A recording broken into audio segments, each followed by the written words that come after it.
Bienvenue dans cette nouvelle analyse où on plonge aujourd'hui au cœur de l'atmosphère électrique qui précède une grande finale. Et pas n'importe laquelle. Non, vraiment pas. La finale de la Coupe d'Afrique des Nations. Ce dimanche, on a un vrai choc de titans. Le Sénégal, qui est tenant du titre, face au Maroc, demi-finaliste de la dernière Coupe du Monde. Et qui joue chez lui, à Rabat, ce qui change tout. Exactement. Et pour décrypter ça, on a plusieurs sons de cloche. D'abord, on a le cœur, la passion. Les mots d'Habib Beye, l'entraîneur sénégalais de Rennes, en conférence de presse. Le regard de l'intérieur, quoi. C'est ça. En face, on va explorer la perspective marocaine. Et puis, pour essayer de trancher, on a les chiffres, les données brutes de la compétition. Notre but, c'est de confronter ces regards. Oui, parce qu'on a une opposition de style qui est totale sur le terrain comme dans les discours. D'un côté, tu as la vision de Beye, qui est forcément patriotique, il parle de finale logique, il va insister sur l'expérience, la gestion. Et de l'autre ? De l'autre, le récit marocain, c'est complètement différent. On parle d'une vague, d'un élan presque mystique depuis la Coupe du Monde. Du coup, ça va être passionnant de voir où ces visions se rejoignent et surtout où elles s'affrontent. Allez, commençons par le côté humain, c'est souvent le plus intéressant. Habib Beye, il se retrouve dans une situation un peu particulière. Il entraîne un jeune joueur marocain, Abdelhamid Aïd Boudlal. Ah oui, c'est délicat. Et sa réponse, elle est juste géniale. Je cite « Je ne souhaite rien à Abdelhamid, si ce n'est le revoir et lui faire un gros câlin quand il reviendra. Rien de plus. » C'est une pirouette incroyable. Peu de temps, il a séparé le pro, l'affect pour son joueur, de l'allégeance nationale. Qui n'est pas négociable. Pas du tout. Et ça colore toute son analyse. On n'écoute pas un consultant neutre là, on écoute un ancien lion de la Teranga qui vit le truc avec ses tripes. C'est ça le point de départ du récit sénégalais. C'est une mission sacrée. D'accord. Bon, ce cadre passionnel est posé. Maintenant, allons dans le dur. Les forces en présence. Benzimba, il base une grosse partie de son argumentaire sur un mois. L'expérience. L'expérience, exactement. Pour lui, c'est la force du Sénégal. Il rappelle que c'est leur 3e finale sur les 4 dernières éditions. C'est un argument massif, non? C'est son pilier, c'est vraiment ça. Quand il dit qu'il est logique de revoir le Sénégal à ce niveau, il ne parle pas juste de la qualité de l'équipe, il parle de cette culture des grands rendez-vous qui s'est installée. C'est-à-dire? L'expérience en finale, c'est savoir gérer les moments où tu souffres, c'est ne pas paniquer si tu prends un but, ne pas t'enflammer si tu marques. C'est une sorte de maîtrise, tu vois. Et selon lui, le Sénégal l'a. Le Maroc, qui n'a pas joué de finale de CAN depuis 2004, l'aurait moins. Ah, attends, c'est là que ça devient passionnant. Parce que si on regarde la perspective marocaine, cet argument de l'inexpérience, il le balaye complètement. Ah oui, le contre-argument est très fort. Pour eux, l'expérience la plus importante, ils viennent de l'avoir il y a à peine un an. Exactement. L'analyse côté marocain, en gros, c'est de quelle inexpérience on parle. Cette équipe a joué une demi-finale de Coupe du Monde contre la France. Ce qui est un niveau de pression peut-être même supérieur. Bah oui, la pression médiatique, l'enjeu historique, très peu d'équipes africaines ont connu ça. Du coup, une finale de CAN, même à la maison, ça peut presque sembler moins intimidant. L'idée, c'est que ce mondial a tout changé et a donné à cette génération une maturité qui va au-delà de l'histoire de la CAN. On a donc 2 récits qui s'opposent frontalement, l'expérience des finales africaines d'un côté et l'expérience du très très haut niveau mondial de l'autre. C'est peut-être là que les chiffres peuvent nous aider un peu. C'est le moment de sortir la calculette, oui. Et c'est intéressant parce que les stats reflètent assez bien ces 2 récits. Le Sénégal, c'est l'image de la maîtrise. La meilleure défense, je crois. Meilleure défense du tournoi, très peu de buts encaissés. Il ne laisse même pas les adversaires se créer des occasions franches. C'est une machine défensive, une forteresse. Et le Maroc, du coup? Le Maroc, c'est l'inverse. C'est un rouleau compresseur offensif. Meilleure attaque, plus grand nombre de tirs, possession de balles, ils étouffent l'adversaire. Mais il y a un mais. Il y a un mais, évidemment. Parce qu'ils jouent très haut, ils prennent des risques et donc ils ont tendance à concéder quelques occasions en contre. Les chiffres confirment un peu les clichés en fait.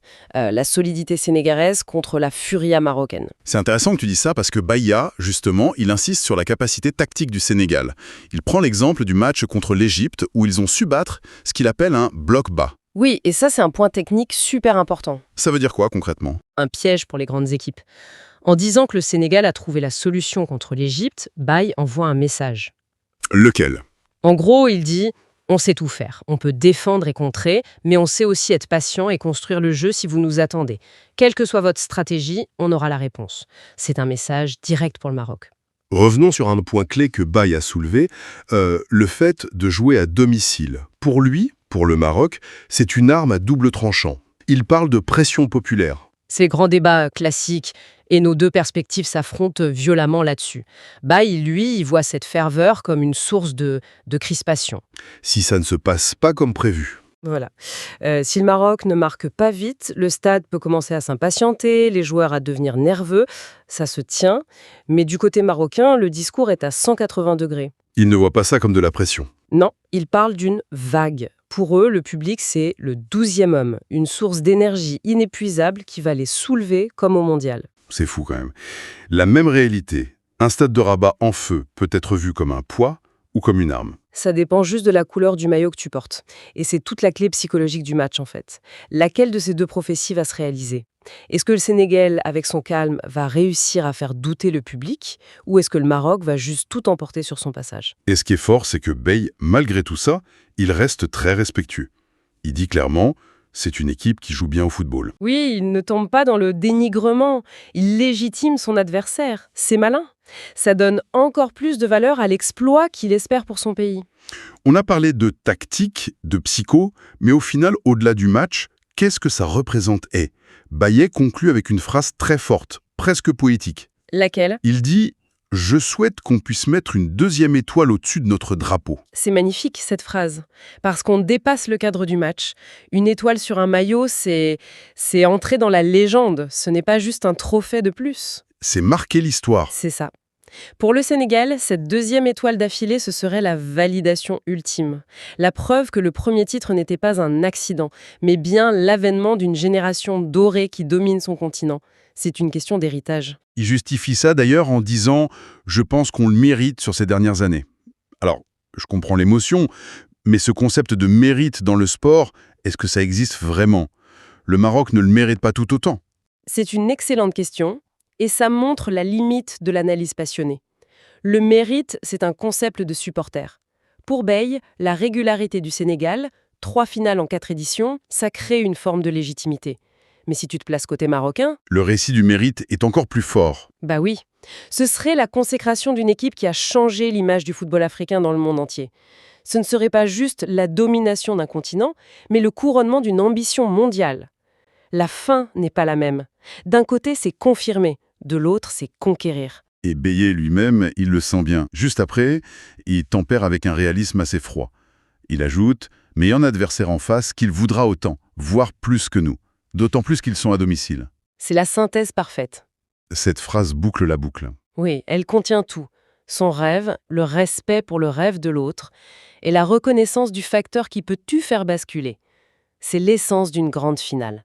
2 histoires qui veulent une fin heureuse, et il ne peut y en avoir qu'une. Donc si on résume, on a un vrai choc des récits. D'un côté, la thèse sénégalaise, celle de la maîtrise, de l'expérience qui doit l'emporter.